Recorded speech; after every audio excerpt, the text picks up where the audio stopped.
Hello viewers, আসসালামু আলাইকুম। BD Sadia cooking স্টুডিওর আরেকটা এপিসোড দেখার জন্য সবাইকে স্বাগতম জানাচ্ছি। আজকের আয়োজনে রয়েছে ঘরোয়া মশলায় সিম্পল চিকেন কারি। এই চিকেন কারিটা তৈরি করা খুবই সহজ আর খেতে কিন্তু অসম্ভব মজার হয়। ভাত, রুটি, পরোটা কিংবা পোলাওর সাথে আপনারা এটা তৈরি করতে পারেন। সবাই খুব বেশি পছন্দ করে খাবে আর এটা তৈরি করতে সময়ও খুব বেশি একটা লাগে না। তাহলে চলুন দেখে নিচ্ছি কিভাবে সিম্পল চিকেন কারিটা তৈরি করতে হয়। এখানে আমি চুলায় কড়াই বসিয়ে দিয়েছি 1/3 কাপ পরিমাণে রান্নার তেল। এবার 1 কাপ পরিমাণে পেঁয়াজ দিচ্ছি। পেঁয়াজটা কিন্তু আমি একেবারে মিহি কুচি করিনি, আপনারা দেখে নিশ্চয়ই বুঝতে পারছেন। পেঁয়াজটা একটু বড় করে কেটেছি। এবার তেলের সাথে পেঁয়াজটাকে 1 মিনিটের মতো ভেজে নিচ্ছি। পেঁয়াজটা ভেজে নিয়ে দিয়ে দিচ্ছি 1.5 চামচ পরিমাণে আদা রসুনের পেস্ট। এবার আদা রসুনটাকেও 1 মিনিটের মতো ভেজে নিচ্ছি। আদা রসুনটা ভালো করে ভাজা হয়ে গেছে। এবার 1/2 কাপ পরিমাণে পানি দিয়েছি, কারণ এখন আমি গুঁড়া মশলা ব্যবহার করব। যদি পানি না দিই তাহলে কিন্তু মশলাটা পুড়ে যাবে। 1/2 চামচ পরিমাণ এলাচের গুঁড়ো দিয়েছি, 1 চামচ পরিমাণ দারুচিনির গুঁড়ো দিয়েছি, হলুদ গুঁড়ো দিয়ে দিচ্ছি 1.5 চামচ পরিমাণে। হলুদ মরিচটা কিন্তু একটু বুঝে দিতে হবে, কারণ গুঁড়া মশলাটা বেশি হয়ে গেলে মশলার গন্ধ আসে, ভালো লাগে না খেতে। 2 চামচ পরিমাণে দিচ্ছি লাল মরিচের গুঁড়ো, 1/2 চামচ পরিমাণে দিচ্ছি ভাজা জিরার গুঁড়ো। এবার মশলাটা আমি কষিয়ে নিয়েছি।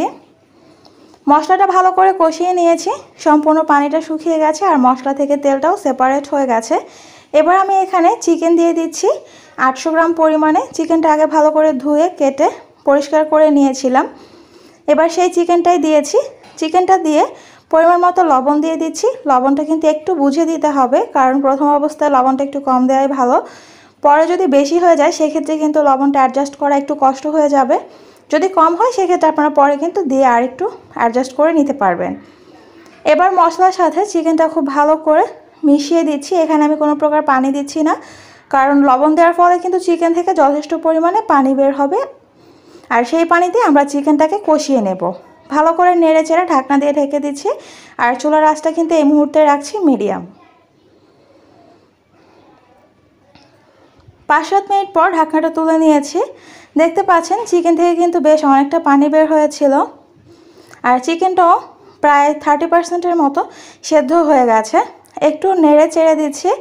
নেড়ে চেড়ে এবার এখানে আমি 1 কাপ পরিমাণে পানি দিয়ে দিচ্ছি, কারণ চিকেনটা সেদ্ধ হতে খুব বেশি সময় লাগবে না, আর আমি এখানে একেবারেই ঝোল রাখবো না, সে কারণে পানিটা একটু কম দিয়েছি। চুলার আঁচটা এখন বাড়িয়ে দিলাম যেন তাড়াতাড়ি চিকেনটা ফুটে ওঠে। এই পর্যায়ে আপনারা একটু লবণটা চেক করে নেবেন, যদি কম মনে হয় সেক্ষেত্রে এখন একটু দিয়ে অ্যাডজাস্ট করে নেবেন। এবার আমি এখানে কাঁচামরিচ দিয়ে দিচ্ছি 3-4টা, শুধুমাত্র এটা ফ্লেভারের জন্য আমি আস্ত কাঁচামরিচ দিচ্ছি। তবে আপনারা যদি কাঁচামরিচের ঝাল চান সেক্ষেত্রে মাঝখান থেকে চিড়ে দিতে পারেন। আরও 10 মিনিট পর ঢাকনাটা তুলে নিচ্ছি। যে পানিটা দিয়েছিলাম সেটা কিন্তু সম্পূর্ণ শুকিয়ে গেছে, আর চিকেনটাও খুব ভালো করে সেদ্ধ হয়ে গেছে। হালকা হাতে একটু নেড়ে চেড়ে দিচ্ছি, তারপর আমি চিকেনটা নামিয়ে নিচ্ছি। এর থেকে আর বেশিক্ষণ চুলায় রাখার দরকার নেই, নামিয়ে আপনাদেরকে পরিবেশন করে দেখাচ্ছি। তৈরি হয়ে গেছে ভীষণ মজার চিকেন কারি রেসিপিটি। আশা করছি আমার রেসিপিটি ভালো লেগেছে। ভালো লেগে থাকলে লাইক কমেন্ট করতে ভুলে যাবেন না। আর এত সহজ একটা রেসিপি চাইলেই কিন্তু ফ্রেন্ড অ্যান্ড ফ্যামিলির সাথে শেয়ার করতে পারেন। আজকে এই পর্যন্তই। সবাই ভালো থাকবেন, সুস্থ থাকবেন। আবার চলে আসবেন নতুন কোনো রেসিপি নিয়ে। সেই পর্যন্ত আল্লাহ হাফেজ।